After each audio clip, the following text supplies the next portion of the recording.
Hey, everybody. Uh, just wanted to come on this afternoon to have a quick chat about where continuing education is going for us in our profession. Now, traditionally, we've always had weekend courses that you go and take. So, sometimes we just wait for a course to come to us or to come to like the area that we live, and we take that course because that's what offered.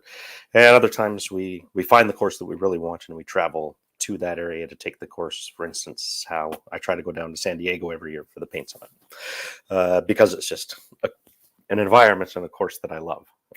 But things are starting to change, and COVID really threw a wrench into our continuing education. So, as somebody who teaches continuing education courses, COVID kind of shut everything down 2 years ago when the pandemic first hit. And we were scrambling to try to figure out what we were going to do in order to continue to help the people who had registered for our courses. So we decided to take everything online. And the first couple courses went well, but probably not as good as the courses that we're offering now, because we got a little bit better with it as we went. So I truly believe that the future of continuing education for us is going to be online. Now, it's really important that we still take a certain number of courses where we're doing some hands-on, so that we're keeping those skills up to date. But when we look at so much of the research that's coming out, the hands-on things don't really matter that much anymore. It's more our understanding of how things work that makes a big difference. And those are things that we can learn online as opposed to an in-person course. And it's really interesting because there's a trajectory that continuing education is going. And even some really big companies are starting to take the same approach. So for me, I've been teaching first aid courses for, I think, 11 years now. And in that time, big companies like the Red Cross have started to recognize the importance of having an online learning component. And, there's a few reasons why these big companies have switched to that.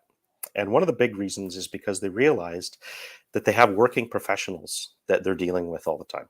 So whether it's massage therapists that are taking a first aid course, or whether it's somebody who works in the first aid industry that's taking the course, or for me, like a first responder who has to take a course, they recognized that time is money. And it's really important for those professionals to be able to condense that time because of the cost of many of those courses. And I know that a lot of the big companies who had to send their people to get licensed in first aid were putting pressure and going, why are we giving these people, paying them for a whole weekend to go take a course? And so that's why a lot of those companies started to go, well, we can do a blended learning format. So now, for instance, a standard first aid course for research is 4 hours online and 4 hours in person. And one of those big reasons is because time is money. So it takes, you know, a lot of these companies were looking and going, we don't want to pay people to have to go take this course for a whole weekend. So this was a really good option to be able to change that. And the same thing applies to us. If we're not hands on, and if we're not in the clinic working, then we're not making money. So to take entire weekends away to go and focus on courses and things like that, it makes it less cost effective for us to be able to go and do those things, because then we're not making money. And I'm sure that everybody can agree with me that time is money. And there's also a big reason why big companies like the Red Cross, and specifically when we talk about first aid, why they do a research every 3 years, is because new information comes out and things change over that 3 year span. But it's also really important for us to be able to stay on top of those skills that we learned. And that's why, there's a research every 3 years. So when we look at that for us, how are we staying on top of information? How are we staying on top of the new research that's coming out as far as massage or manual therapy goes? It's really difficult if we're only taking, say, a course every 2 years, which is traditionally how things go.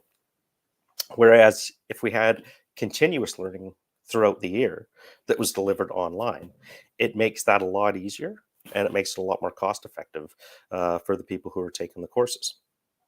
But there's one other thing that's happened too, is that they found when they're doing this blended learning online courses, is that it's actually providing more support to the people who are taking the courses, because you can go and take, the introductory portion of the course, but then for the next 3 years before you go and take your recert again, you've always got access to that information. So if you have questions, you can always log back in and go back and review the content and keep yourself up to date. Now, I know most people aren't doing that with their Red Cross or with their first aid stuff, but that's one of the big reasons why that's there, is so that you can always have access to the information and always be able to come back and review it if you needed to, which is another reason why the direction that we're going is to do more online things, so that you always have access to the information and you can always come back and review it. So, let's just say in our membership community last year, we had a presentation on motivational interviewing. So let's just say that, you started to use that right away and it was something you wanted to implement and practice, but then maybe you didn't use the skill as much.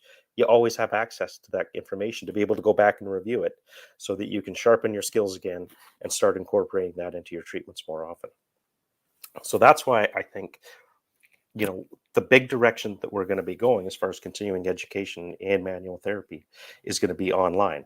And that's why we developed the Massage Therapist Development Community, is so that you get that greater amount of support and you get better outcomes. So I hope for all of you that are watching that this is something that you're going to think about, because I can't wait to start supporting you even more and making sure that you have those better outcomes in practice. All right. Have a great day.